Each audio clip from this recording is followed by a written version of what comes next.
मेरे भाइयों और बहनों, आपको पुस्तक हम सब एक दूसरे पर निर्भर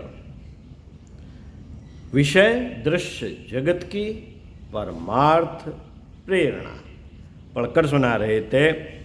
इसी क्रम को, पिछले वीडियो के क्रम को आगे बढ़ाए रखते हुए पृष्ठ 61 से पढ़कर सुनाते हैं।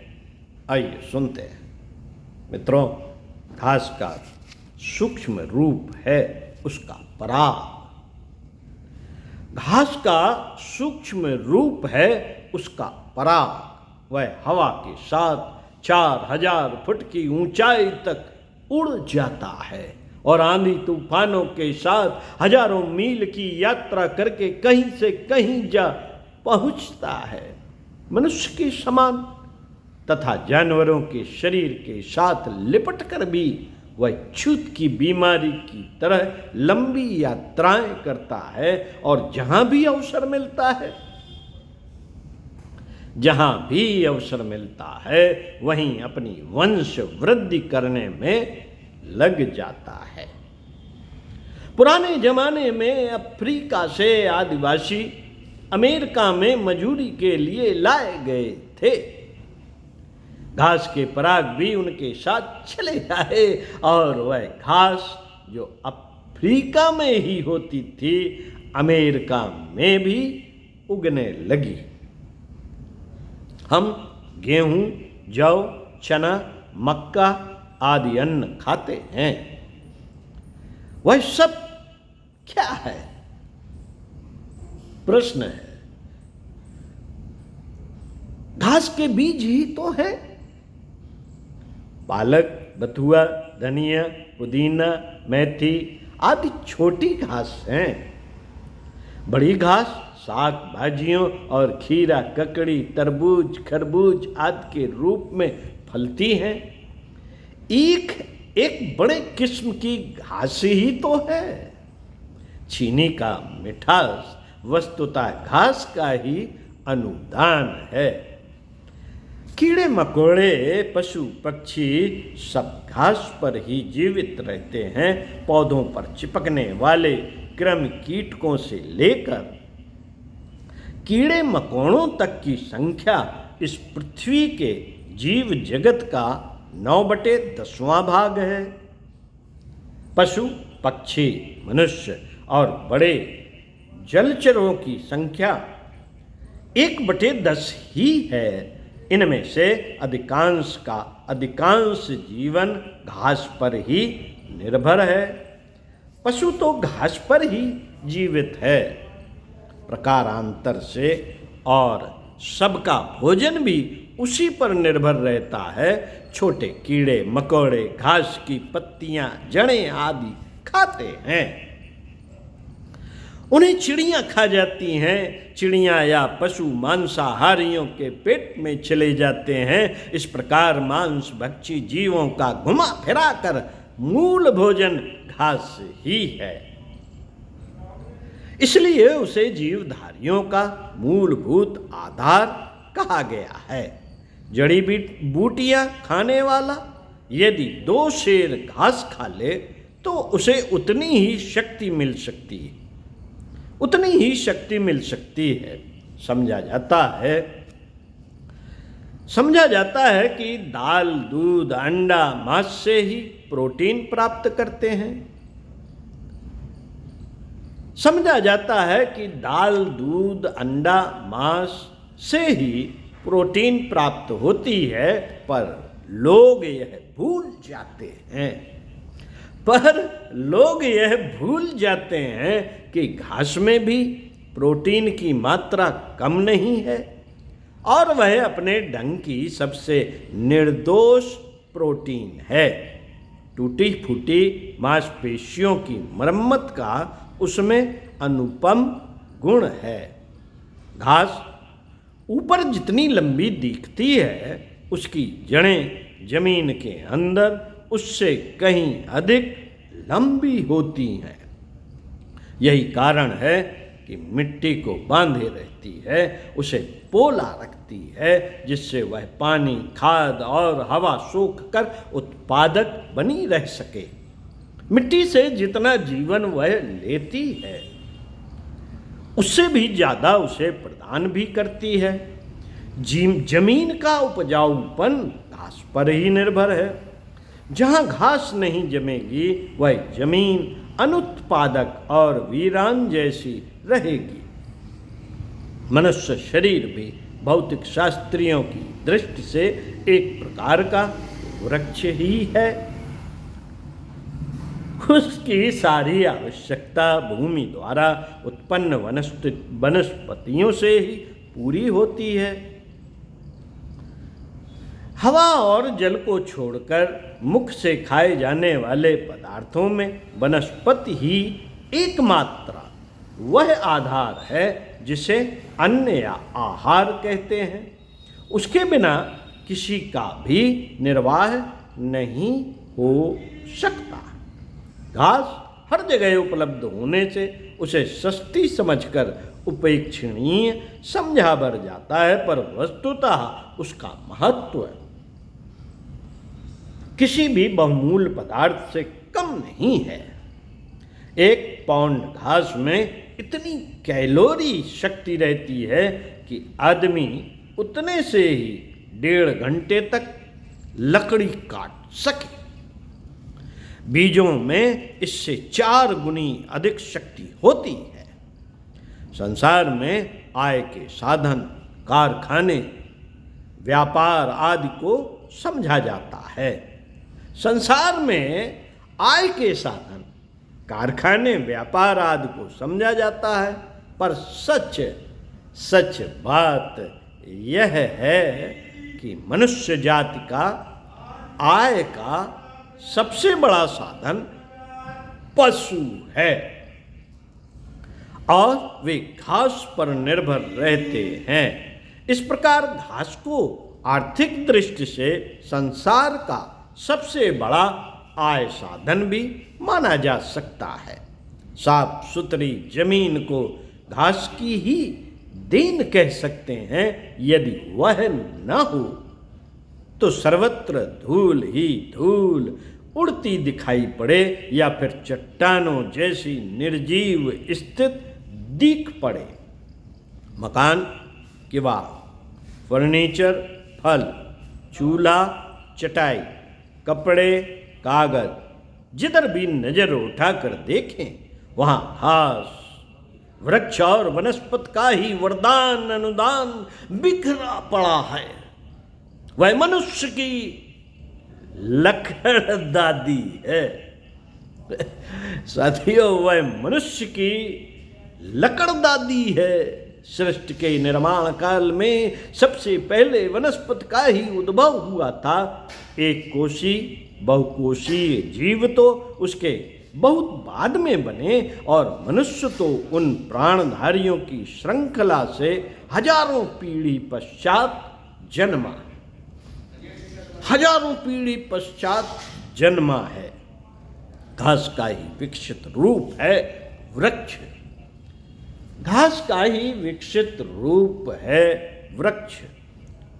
गुल्म, झाड़ियाँ, पौधे और विशाल वृक्ष उसी प्रकार छोटे हैं जिस प्रकार चतुष्पदों में छोटी चूहिया और विशालकाय हाथी, छोटा मच्छर और बड़ा सारस, इनके आकार प्रकार बड़े छोटे हैं। वह वर्गीकरण तो उसी स्तर पर होगा। वनस्पति में छोटी घास और बड़े विशालकाय वृक्ष गिने जा सकते हैं। उन सबकी अपनी विशेषताएं ऐसी हैं जो सृष्टि की सुंदरता और संतुलन बनाए रखने में महत्वपूर्ण योगदान करती हैं। कैलिफोर्निया में पाया जाने वाला डगलस वृक्ष 300 से 400 फुट तक लंबा होता है। इसका तना 50 फुट व्यास तक पाया जाता है। फर नामक वृक्ष की आयु हजारों वर्ष मानी जाती है। यदि इन विशाल वृक्षों का तना खोखला कर दिया जाए तो उसमें 200 बच्चों को पढ़ाने जैसा एक स्कूल आसानी से बन सकता है। अमेरिका में कई ऐसे फर के वृक्ष हैं जिनके तने को खोखला करके उनमें बीच में सड़क निकाल दी गई। सड़क बनाने में उनके काटने की अपेक्षा यह तरीका अधिक अच्छा समझा गया। संत ब्राह्मण दानी, संत ब्राह्मण दानी परोपकारी मनुष्य ही नहीं होते। गाय जैसे पशु भी उसी स्तर के वंदनीय वर्ग में आते हैं। वृक्षों में भी कुछ वृक्ष ऐसे ही हैं जिन्हें संत या दानवीर की उपाधि दी जा सकती है। उत्तरी ऑस्ट्रेलिया में एक विशालकाय गोरख इमली का वृक्ष है। यह पेड़ 2000 वर्ष पुराना है। इसका खोखला तना किसी समय नगर जेल की तरह काम में लाया जाता था। एंडोनियम वृक्षों के तनों में पानी भरा होता है और यह कई वर्षों तक सूखा पड़ने पर भी हरे ही बने रहते हैं। दक्षिण अमेरिका के ब्राजील और पेरू के जंगलों में एक ऐसा वृक्ष होता है जिसके तने से दूध जैसा तरल पदार्थ निकलता है जो मीठा भी होता है और स्वादिष्ट भी। वन वाले इसे देवताओं की कामधेनु समझते हैं और बड़े चाव से उसका दूध पीते हैं। इंडोनेशिया के सुमात्रा द्वीप में और दक्षिण अमेरिका के चिली देश में एक ऐसा वृक्ष पाया जाता है जिससे पानी टपकता रहता है और उसके नीचे एक छोटा गड्ढा उस पानी से भरा रहता है। यह पेड़ अपनी पत्तियों द्वारा हवा में उड़ती हुई भाप बड़ी मात्रा में सोखता है और फिर अपनी आवश्यकता जितना जल पास में रखकर शेष को बूंदों के रूप में बरसा देता है। अफ्रीका में एक ऐसा पेड़ पाया जाता है जिसकी छाल को आटे की तरह पीसकर रोटी बनाई जाती है। यह अन्न की तरह ही पौष्टिक और स्वादिष्ट होती है। वनस्पतियों का विकसित रूप से सचेतन जंतुओं में परिणत हुआ है।